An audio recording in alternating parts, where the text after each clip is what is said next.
Let's jump right into today's explainer. When we picture 1960s Haight-Ashbury, our minds usually flood with peace signs, flower crowns, and utopian dreams. But the historical reality? It's a fascinating, almost tragic paradox. The very events that made this counterculture globally famous actually triggered its total collapse. Behind that bright banner of dreams, massive mainstream success became a hugely destructive force. So we're going to dive into exactly why the famous Summer of Love didn't kickstart a utopia, but actually ended localized hope. Did the Summer of Love actually kill the hippie dream? I know, it sounds totally counterintuitive, right?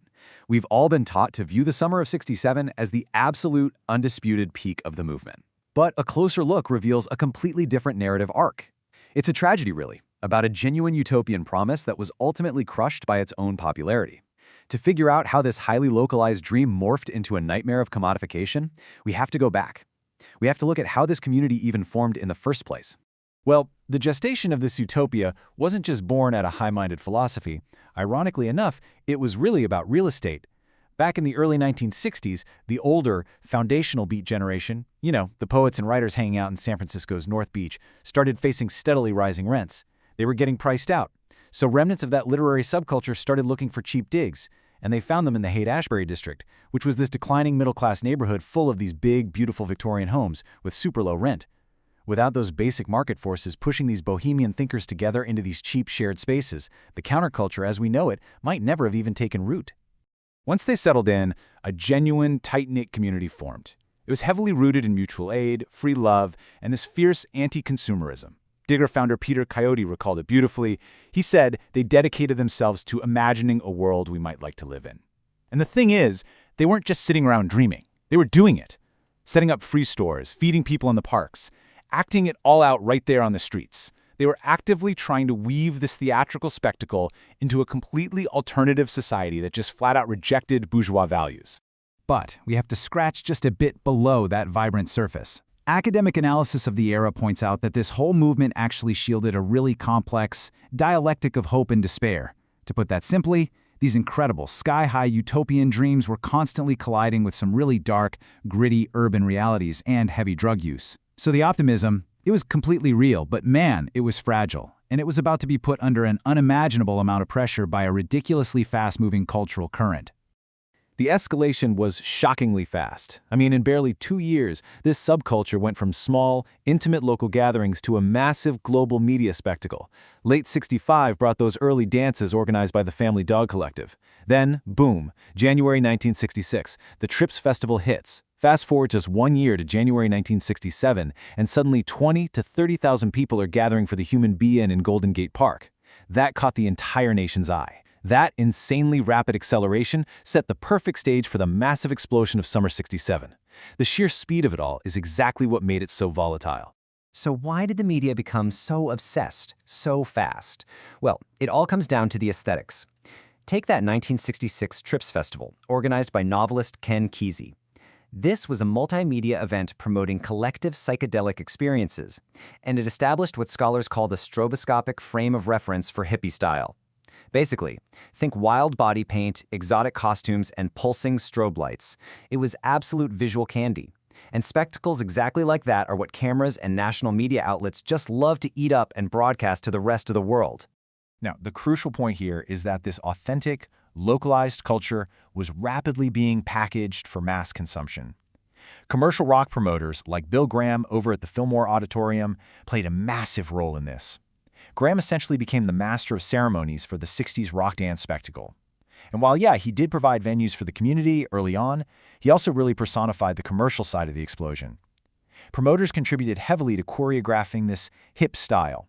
They took the local sounds and sights of the Haight and turned them into a highly saleable cultural commodity that mainstream America could easily digest.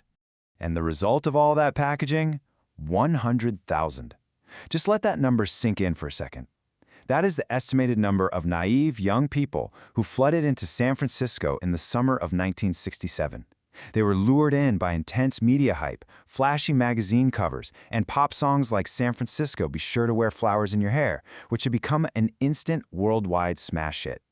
We're talking about 100,000 youngsters arriving just to participate in an image they'd seen on TV, completely oblivious to the fact that the actual reality on the ground was drastically, dangerously different. So this ultimate, glaring paradox quickly takes over. On one side, you still had the original diggers fighting for a truly free society, literally burning money in the streets to protest consumerism. But on the other side, by the spring of '67, the Gray Line Bus Company was literally running a hippie-hop bus tour. They were busing tourists directly into the Haight just so they could gawk at the hippies like they were animals in a zoo. The rebellion had turned into a roadside attraction. Love had become a bartered commodity, and the fight against the establishment was, incredibly, turning into an established organization itself. The foundational figures who built this community, they could clearly see the writing on the wall. They recognized super early on that their alternative society was starting to fold in on itself. Beat poet Lew Welch actually issued a desperate plea predicting the crisis, urging people to leave the Haight in tribes before the Summer of Love. They knew that this impending influx of hundreds of thousands of seekers was going to completely obliterate their delicate experimental infrastructure. Tragically, Welch hit the nail on the head. The sheer, overwhelming volume of youth completely shattered the district. The Haight simply couldn't handle the numbers. The infrastructure totally broke down. That led to massive overcrowding and kids just living out on the streets. That kind of desperation bred malnourishment and rampant disease. The internal, casual dealing gave way to a hardened mass market run by criminal elements, which caused crime, violence, and mass drug addiction to absolutely skyrocket. The community was essentially buried alive under an avalanche of media obsession and naive youth. The dream didn't fade, it violently collapsed under its own weight. The original participants knew their movement was dead, and they decided to declare it publicly. On October 6, 1967, the Diggers organized a literal mock funeral parade right through the Haight. They carried a physical casket through the streets and handed out funeral notices declaring the death of Hippie, devoted son of mass media. It was this profound theatrical protest against how the media had entirely absorbed and hollowed out their culture. The local community wasn't doing their own thing anymore. They were just mimicking a reflection of themselves that had been sold right back to them by the mass media. The urban experiment had completely failed. So, what followed was a massive rural exodus. A lot of the original foundational folks who had built the Haight-Ashbury community just packed up and fled the city entirely.